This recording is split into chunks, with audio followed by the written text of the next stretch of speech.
A train crashes into a FedEx truck, shutting down traffic. Hundreds of teachers are out at Fort Worth ISD. What it means is we look to start school in just weeks. A Southwest Airlines flight attendant detained by ICE. What we've learned tonight. A crash sends an 18-wheeler dangling over a Texas highway, and the driver lives to tell the story. Could have definitely been a very serious accident. Could have been a lot worse than what it was. Did you feel it today? The chilly weather? We only hit 98. Triple digits return and the gates of hell are wide open. Wait until you see my weekend forecast.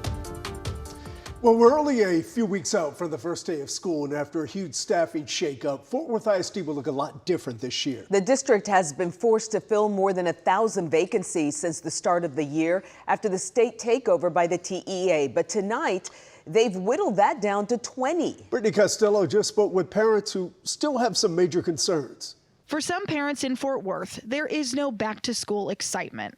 We're feeling apprehensive going into the school year. Zach Leonard is president of a group called FORT, Families Organized Responding to Takeover. As the name suggests, they formed when the state took control of Fort Worth ISD after years of low performance. FORT has always been to support student outcomes. And that also means supporting teachers, who he recently learned have moved on at a rapid pace. The district confirms more than 1,020 departures since January. While we can't come out and give the reasons why employees are choosing other options, what we can say is we all want the same thing. Denisha Presley is Chief Talent Officer at Fort Worth ISD. She says her team has worked to fill those positions. Right now, they have 17 vacancies, more than half at schools with the highest needs. What we know and what we believe is that the teacher is the #1 indicator for student success. This week, the Board of Managers gave the district the green light to hire uncertified teachers to fill those spots. There is concern among many parents and folks in the education advocacy community about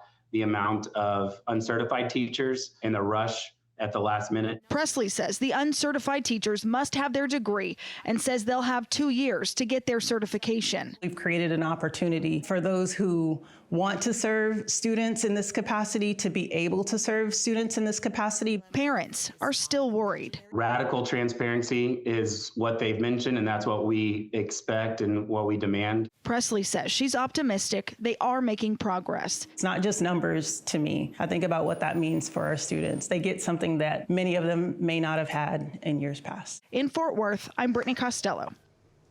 2 people are in critical condition tonight after a train crashed into a FedEx van in Hill County. It happened around 2 this afternoon near State Highway 81 north of Itasca. Officials say there were no crossing arms or warning signals at the crossing.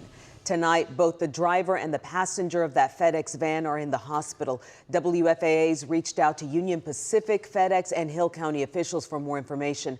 We'll let you know as soon as we hear back. New tonight, we've just learned a Southwest Airlines flight attendant is in custody now after ICE agents arrested him at work.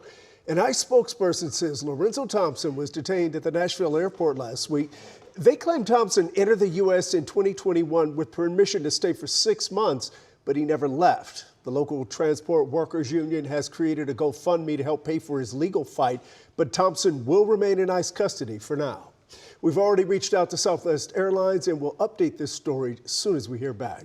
The heat is driving up electricity demand across the state. Texas just set another unofficial record for power usage. The official record was set in August of 2023 with more than 85,000 megawatts. Tuesday, ERCOT's website showed demand went over 87,000 megawatts. And then yesterday, it showed 91,000. And this heat isn't going anywhere anytime soon. But Pete, you mentioned today and tomorrow may be a little better than the last few days. Cynthia, come on now. I mean, hey, you didn't feel the cold front today? We hit 98 today. That's a lot better than the 106 the last 2 days. So 98 today, I'm going 99 tomorrow. Then the gates of hell are wide open after that. I'm not kidding. Wait until you see my high temps for the weekend. Heat advisory through tomorrow. And I want you to know this is going to be extended through the weekend. Heat index values tomorrow above 105. It is dangerous heat. Please don't take it too lightly.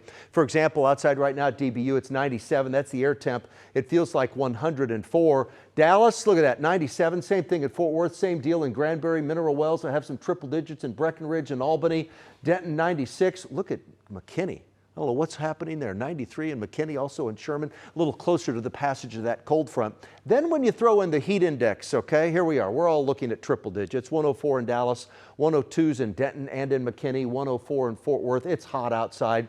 Other than a couple of clouds to the east, also to the west, it's clear. And the forecast, there's the 99 tomorrow, triple digits on Saturday, Sunday, and a string of 100-degree temps in my 14-day forecast, along with one other little bitty cool down. I'll have that 14-day forecast coming up in just a few minutes. Today, family and friends said their final goodbyes to a couple killed in a crash in McKinney.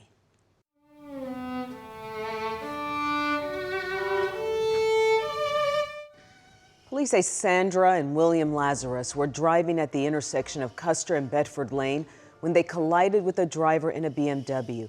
Everyone inside the BMW was taken to the hospital. All are expected to recover. However, the Lazaruses died at the scene.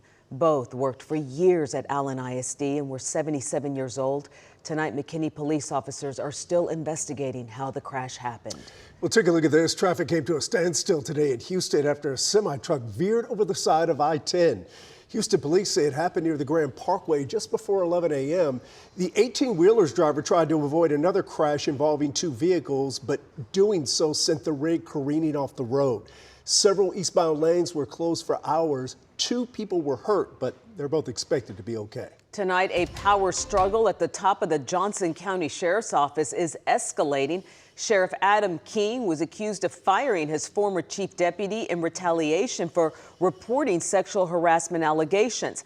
Now that same former top deputy is trying to remove King from office. Scoop Jefferson has the latest. I'm going to do what the voters elected me to do. Johnson County's top elected law enforcement official has yet another court battle on his hands about 2 weeks after his mistrial. On July 20th, the plaintiff, Chief Deputy James Salter, and his attorney filed a petition against Sheriff Adam King. It's a petition under the local government code to remove an elected official, in this case the sheriff. After his indictment, a judge allowed King to work 3 days a week to limit contact with his alleged victims at the sheriff's department. During trial earlier this month, a jury deadlocked on King's charges, 1 count of official oppression, female employees alleging sexual harassment, and 2 counts of retaliation against a witness, firing his chief deputy, prosecutors say, for reporting it. Cook explained why 2 of the same previous filings requesting the sheriff's removal have not been successful. The 2 gentlemen that filed previously are citizens of Johnson County, but the legal team for the sheriff has argued that they did not have personal knowledge of the bad acts and therefore could not swear to the petition. Attorneys for the sheriff are responding to the new court filing, saying this is more of the same as what we have seen, and we are not concerned. The sheriff's got a fine defense team. I know all their lawyers. I've known them for a long time. They're good lawyers. But the fact of the matter is, it's going to be retried. Sheriff King will face the same charges again in November with a new jury and remains confident about clearing his name, thankful for those supporting him during his legal battles. I'm happy to be with my family. That's what's important. In Johnson County, I'm Scoop Jefferson. In Ellis County, the city of Waxahachie is growing quickly, and so is its health care. Baylor Scott & White just opened a new 6-story East Patient Tower at its medical center there. The expansion adds 60 patient beds along with new infusion and dialysis suites and more specialty care services. Hospital leaders say the project is designed to keep pace with the rapid growth across Ellis County, which has boomed 24% in the last 6 years. There's been so much growth across our regions. For the last few years, we've been operating over 100% capacity here at our hospital. And so this expansion gives us the facilities that we need to meet the next generation of growth that's coming to Ellis County. It costs $240 million. Baylor Scott & White added 200 jobs to get fully staffed, and they expect to add more soon. Coming up, one part of DFW could get their Amazon packages sooner. Next, where the company's new distribution center is slowly taking shape. For a lot of people dreaming of opening a restaurant, the biggest ingredient isn't food, it's actually opportunity. A group in southern Dallas banding together to create one.